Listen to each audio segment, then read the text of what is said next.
70 episodes of Dragon's Rising, and this black tiger keeps showing up. But is he actually the best Dragon's Rising villain? Let's talk about it.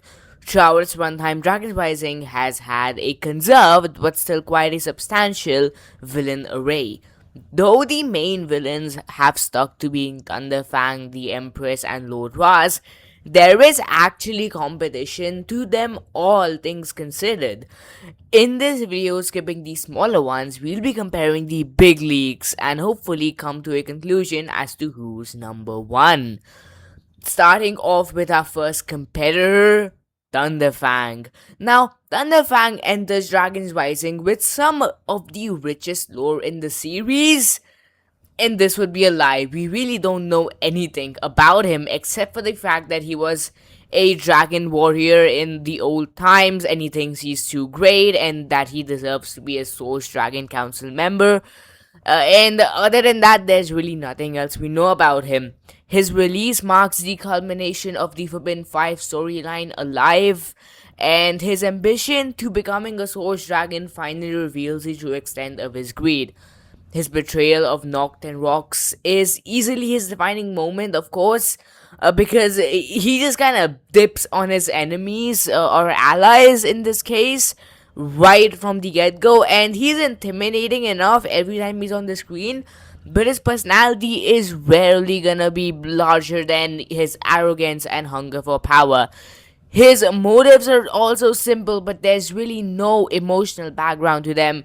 Thunderfang works brilliantly as a villain boss, but not as a layered character, and that is surprisingly what makes a villain a good villain. So he's gonna get a 3.9 out of 10, and it's not gonna get too much worse because the next one we're gonna have is Jay. I have included Jay on this list as a competitor mostly because he was Evil Jay back in season 2, and turning one of the original ninja into an antagonist is one of Dragon's Rising's boldest ideas. He raises the emotional stakes, of course, and clashes with the ninja constantly during season 2 and season 3. He's driven more by confusion by the time season 4 comes around, and the ending to his rogue persona, I think, was done decently well. Just for the fact that he is not a villain, though, he does end up scoring a little lower on this list, 4.6, but that doesn't mean he's a bad character, it just means he's a bad villain. Surprisingly, the next one on top of Jay will be Dr. Laro, and this is one that is honestly really underrated. She is one of Imperium's most unsettling figures, and even ahead of that, her connection to Zora's storyline is something I feel like we should hold some more importance to.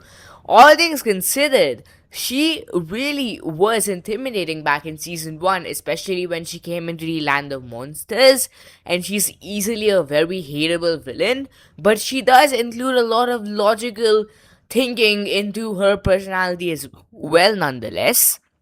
She doesn't really see much of a spotlight. She's still a solid supporting antagonist who still has more to offer. 5.2 out of 10 is what I'd give her, whilst but what I'd like to bring next, of course, is Noct and Rocks. The Forbidden 5 got themselves a 5.8, but Noct and Rocks actually get a 6.6 on my list, because these two are a lot more important, in my opinion. They're more proactive during Season 3. Rocks especially gets 2 of the prismatic blades.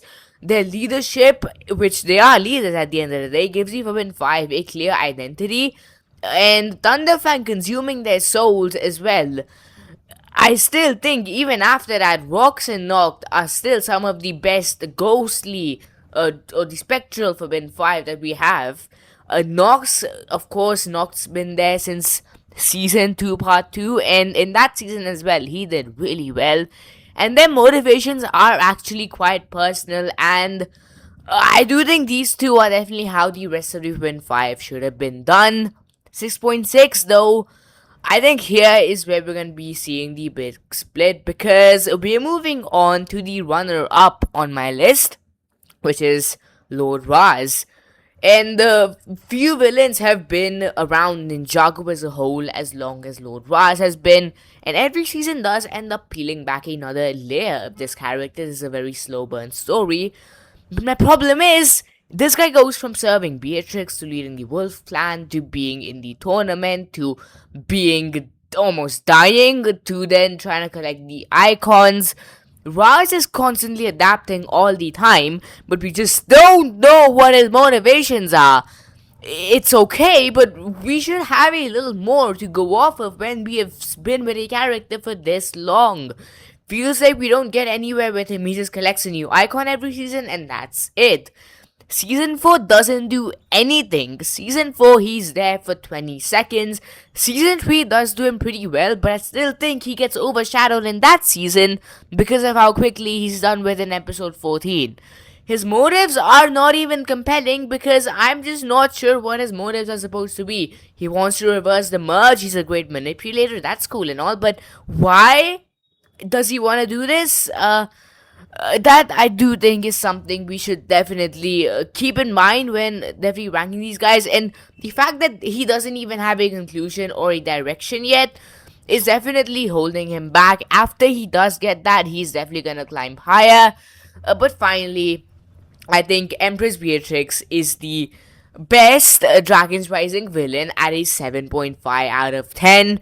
Beatrix remains the most complete villain within Dragon's Rising.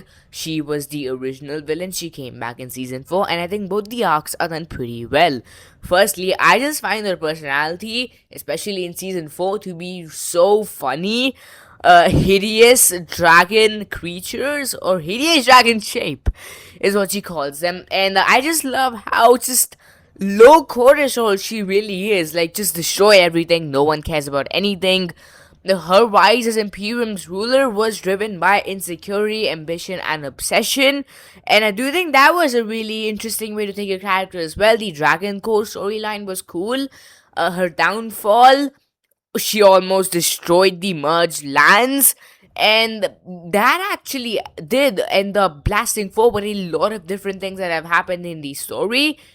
Season 4, of course, she went into the land of monsters as well. She came back, and she has a cooler design now. I think this is, at the end of the day, a really fleshed out character. We've gotten a lot of her to where I can safely say that she is definitely the most known villain in Dragon's Rising. Has something that other Dragon's Rising villains lack, which is a complete rise, fall, and aftermath. That finished journey is what makes her the strongest villain antagonist in the series so far. And with that being said, I'm sure you guys will have different opinions here. So thanks for watching, I really appreciate it. Like, subscribe, do all that fun stuff. Give me you guys' opinions in the comments down below, and I'll see you all soon. Bye for now. Love you guys.